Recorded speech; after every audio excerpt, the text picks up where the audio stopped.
আসসালামু আলাইকুম। সংবাদে আপনাদের সবাইকে স্বাগত। সংবাদ শিরোনাম। দুই সাজ্জাদের নিয়ন্ত্রণে চট্টগ্রামের আন্ডারওয়ার্ল্ড রাজনৈতিক ছত্রছায়ায় সক্রিয় বিশাল বাহিনী, বিরুদ্ধে গেলেই নিশ্চিত মৃত্যু। গুলি করে, যার পরিপ্রেক্ষিতে পথে চলাচল রিক্সাওয়ালা থেকে শুরু করে সবাই আহত হইতে পারে। যেভাবে গুলি বর্ষণ করতেছে, মানুষের কোনো জানমালের কোনো নিরাপত্তা আসলে আমরা পাওয়া যাচ্ছে না। ধানমন্ডিতে 5টি বিড়ালের চোখ খুবলে নেয়ার ঘটনায় দানা বাঁধছে রহস্য। সাইকোপ্যাথ কাণ্ডের শঙ্কা উড়িয়ে দিচ্ছে না পুলিশ ও মানসিক রোগ বিশেষজ্ঞরা। এই জায়গায় শুয়ে ছিল, তখন ওর খুব ক্লান্তর্ভিত ছিল, চোখটা উড়ানো ছিল। অ্যানিমেল যারা, তারা যেহেতু খুব একটা পাওয়ারলেস, তারা ঠিক সেভাবে সে তার সাথে ডিফেন্ড করতে পারবে না। এই অবজেক্টের ক্ষেত্রেই হলো তারা তাদের এই নৃশংসতা করে মজা পায়। এলডিসিতে উত্তরণে সময় বাড়ানোর অনুরোধ করেনি সরকার। শিগগিরই ঢাকা আসছে জাতিসংঘের প্রতিনিধি দল। প্রেক্ষাপট বিবেচনায় নেয়ার তাগিদ ব্যবসায়ী বিশ্লেষকদের। আইপি প্রোটেকশন চলে যাবে আমাদের এবং এটার ফলে অনেক ধরনের ওষুধের দাম সিগনিফিকেন্টলি বেড়ে যাবে। এগ্রিকালচারাল প্রোডাক্ট কিংবা অ্যাগ্রো প্রসেসিং, এগুলোতে একটা বড় ধরনের চাপ পড়বে। সময়কে সামনে রেখে যদি আপনি তার বাস্তবায়ন না করেন, তাহলে কিন্তু আসলে আমরা একই জায়গার মধ্যে, একই বৃত্তের মধ্যে ঘুরপাক খাই। নারায়ণগঞ্জ 5 আসনের মনোনয়ন নিয়ে বিএনপি তৃণমূলে ক্ষোভ। ওসমান পরিবারের সাথে মাসুদুজ্জামানের ছবি ভাইরাল। দেশে ফিরে সব অভিযোগের জবাব দেওয়ার। সরকারি প্রাথমিক বিদ্যালয়ের শিক্ষকদের কর্মবিরতিতে ক্ষতিগ্রস্ত হচ্ছে কোটি শিক্ষার্থী। যৌক্তিক দাবিতেই কর্মসূচি, দাবি আন্দোলনকারীদের।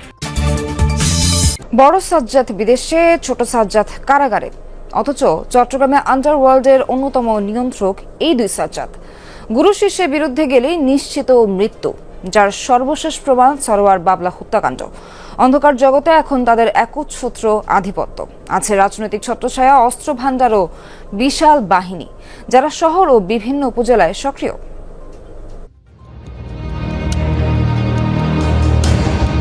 চালিতাতুলি এলাকার সাজ্জাদ আলী খান 90-এর দশকের আলোচিত দুর্ধর্ষ শীর্ষ সন্ত্রাসী। বেশি পরিচিতি শিবির ক্যাডার সাজ্জাদ হিসেবে। 2000 সালে বদধারাটে আলোচিত 8 মার্ডার মামলায় ফাঁসির দণ্ডপ্রাপ্ত। পালিয়ে প্রথমে দুবাই, পরে ভারতে গিয়ে সংসার পাতেন। সাজ্জাদকে ধরতে ইন্টারপোলের রেড নোটিশ জারি আছে এখনো। সরোয়ার বাবলা ও নুরুন নবী ম্যাক্সন ছিলেন সাজ্জাদের শিষ্য। 2011 সালে অস্ত্রসহ গ্রেপ্তার হন দুজনেই। 2017 সালে মুক্তি পেয়ে চলে যান কাতারে। সেখানেও জেল খাটা বাবলাকে দেশে ফেরত পাঠালে 2020 সালে বিমানবন্দরে গ্রেপ্তার হন। 4 বছর জেল খেটে বের হয়ে 2024 সালে 27 জুলাই আবার গ্রেপ্তার হন বাবলা। 5 আগস্টের পর জামিনে মুক্তি পান। বিদেশে অবস্থানরত সাজ্জাদের সাথে বিরোধের জেরে আলাদা বাহিনী গড়েছিলেন সরোয়ার বাবলা। তখন সাজ্জাদের সেকেন্ড ইন কমান্ড হন ছোট সাজ্জাদ ওরফে বুড়ির নাতি। শুরু হয় দুই গ্রুপের আধিপত্যের লড়াই। 2022 সালে ভারতে ম্যাক্সনের রহস্যজনক মৃত্যু হলে বাবলা একা হয়ে পড়েন। গত 15 মার্চ ঢাকা থেকে ছোট সাজ্জাদ ধরা পড়ার নেপথ্যে বাবলাকে দায়ী করেন তার সহযোগীরা। এরপর দুদফা বাবলাকে গুলি করে হত্যা চেষ্টা ব্যর্থ হলে গত 5 নভেম্বর তৃতীয়বারে এসে সফল হয় খুনিরা। বড় সাজ্জাদ ভারতে, ছোট সাজ্জাদ জেলে, কিন্তু চট্টগ্রামের অপরাধ জগতে সক্রিয় তাদের বাহিনী। বিশেষ করে রায়হান, ইমন, খোরশেদের নাম আসছে সাম্প্রতিক একাধিক হত্যাকাণ্ডের ঘটনায়। হুমকির কয়েকটি ফোনালাপও ফাঁস হয়েছে। সন্ত্রাসীদের প্রত্যেককে সবসময় দেখা গেছে যখন যে দল ক্ষমতায় সে দলের নেতাদের ছত্রছায়ায়। এগুলো একেবারে সুপরিকল্পিত হত্যাকাণ্ড। এটা জেলখানার ভিতর থেকে পরিকল্পনা হইতে পারে, দেশের বাইরে থেকেও হতে পারে। এগুলো খতিয়ে দেখে পুলিশের জন্য, র্যাবের জন্য কোনো বিষয় নয়। তাদের কাছে এগুলো ফাইল আছে, তারা জানে কোত্থেকে কারা এই ঘটনা ঘটাচ্ছে। শিল্প, কলকারখানা, ব্যবসা প্রতিষ্ঠান, বাস ও টেম্পো স্ট্যান্ড, বালুমহালে চাঁদাবাজি, ঝুট ব্যবসা, এলাকায় আধিপত্য, এসব নিয়েই আন্ডারওয়ার্ল্ডের এই দুই গ্রুপের বিরোধ। চট্টগ্রাম শহরের বাইরে রাউজান, ফটিকছড়ি, হাটাজারিতেও তাদের বাহিনী সক্রিয়। তারা কি পরিমাণ দুর্বিনীত হয়েছে, কি পরিমাণ অদম্য হয়েছে, দুঃসাহসী হয়েছে। তারা প্রশাসন থেকে শুরু করে বাংলাদেশ সরকারকে চুল পরিমাণ কেয়ারই করছে না। এই ফ্রাঙ্কেনস্টাইনগুলোকে কিন্তু বানিয়েছে কারা? এই দলগুলোই বানিয়েছে। সম্প্রতি রাজধানী ধানমন্ডি এলাকায় 5টি বিড়ালের চোখ নৃশংসভাবে খুবলে নেয়ার ঘটনায় দানা বাঁধছে নানান রহস্য। অনেকে মনে প্রশ্ন, ঢাকা শহরেই কি তবে ঘুরে বেড়াচ্ছে কোনো সাইকোপ্যাথ, যে কোনো সময়ে যার টার্গেট হতে পারে নিরাপদকেও? বিশেষজ্ঞরা বলছেন এটি সাইকোপ্যাথের কাজ হলে তা শঙ্কার কারণই বটে। আর সিসিটিভি ফুটেজ বিশ্লেষণ করে ঘটনার পূর্বাপর জানার চেষ্টা চলছে। এলডিসি উত্তোলন অগ্রগতি অবস্থানপত্র জাতিসংঘে পাঠিয়েছে সরকার। সেখানে উন্নয়নশীল দেশে উত্তোলন পেছানোর জন্য অনুরোধ করা হয়নি, অবস্থা পর্যবেক্ষণে প্রতিনিধি দল পাঠাতে জানানো হয়েছে আমন্ত্রণ।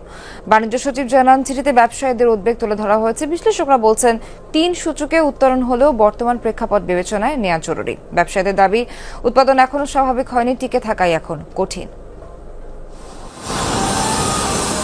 দীর্ঘদিন ধরে পোশাক খাতের উপর ভর করেই টিকে আছে দেশের রপ্তানি বাণিজ্য। ধীরে ধীরে এগিয়ে আসছে ওষুধ, চামড়া সহ অন্যান্য খাত। স্বল্পোন্নত দেশ থেকে এখনই উত্তোলন হলে ঝুঁকির মুখে পড়বে রপ্তানি বাণিজ্য। শুল্ক ও অশুল্ক বাধায় হারাতে হবে বিশ্ববাজার।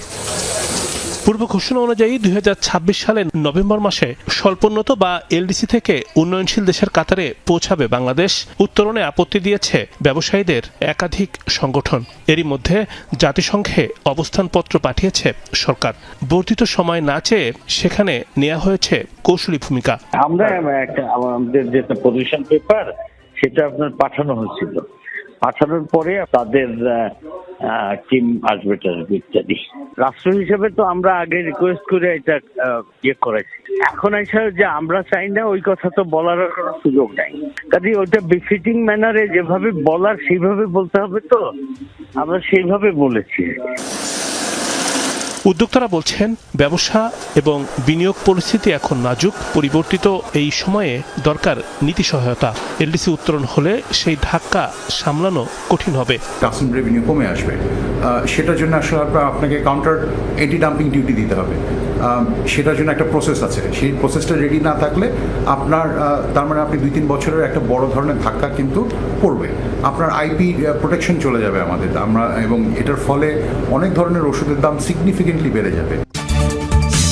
নারায়ণগঞ্জ 5 আসনে বিএনপির মনোনয়ন নিয়ে তৃণমূলে দেখা দিয়েছে অসন্তোষ। তাদের অভিযোগ, বিগত সময়ে আওয়ামী লীগ নেতাদের সাথে মিলেমিশে ব্যবসা বাণিজ্য করেছেন দল মনোনীত প্রার্থী মাসুদুজ্জামান মাসুদ।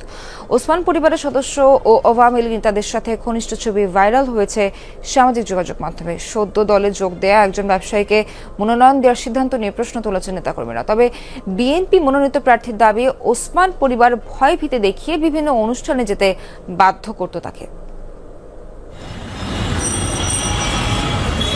সদর আর বন্দর উপজেলা নিয়ে নারায়ণগঞ্জ 5 আসন। আসন্ন জাতীয় সংসদ নির্বাচনে আসনটিতে বিএনপির মনোনয়ন পেয়েছেন ব্যবসায়ী মাসুদুজ্জামান মাসুদ। চলতি বছরের সেপ্টেম্বরে বিএনপির যুগ্ম মহাসচিব রুহুল কবির রিজভীর হাতে ফুলের তোড়া দিয়ে দলটিতে আনুষ্ঠানিকভাবে যোগ দেন মাসুদুজ্জামান। দলে যোগ দিয়েই একাধিকবারের এমপি আবুল কালাম সহ বড় বড় নেতাদের টেক্কা দিয়ে পেয়েছেন দলের মনোনয়ন।